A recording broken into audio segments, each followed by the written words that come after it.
તું કેને આને શું થયું તારી હાથે? શું થયું કાકા? હમણાં ગઈકાલે આ આંટો મારવા નીકળેલી બહાર રસ્તા પર, હા તો કોઈક બાઈક વાળો આવ્યો અને આને ટક્કર મારી. ટક્કર એટલે હવે સહેજ આમ પેલું કોણી પર જ આમ અથડાઈને ગયું. કોણી પર અથડાઈને ગયું, સાંભળ્યું? હા તો મેં એને કીધું પણ ખરું કે તું જોઈને ચલાય ને ભાઈ, સહેજ આમ પેલી બાજુ થઈને જાને. બરાબર છે. પણ પેલો શું બોલ્યો ખબર છે?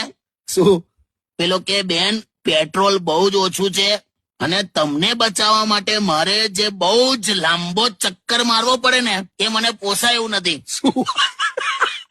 ગમે તેવું બોલીને ગયો, બીજું શું? ગમે તેવું ને, તું વિચાર, તારો ઘેરાવો જો તું, એનું કેટલું પેટ્રોલ બળત એમ. બાપરે બાપ. કશું બી બધું આવે છે ને બધા વધારે પડતું તમે બોલો છો યાર. નથી એવું વધારે નહીં, તું સિરિયસ નથી એટલે તારે તો ઇન્ટરનેટ ની જરૂરત જ નથી. તું તો એમને વર્લ્ડ વાઇડ છે એમ. ચૂપ રહો. તું અહીંયા ઓડકાર ખાય ને તો કંડલામાં પવન ચક્કી ફરજ બોલ. બે શાંતિ રાખો ને યાર. પણ તું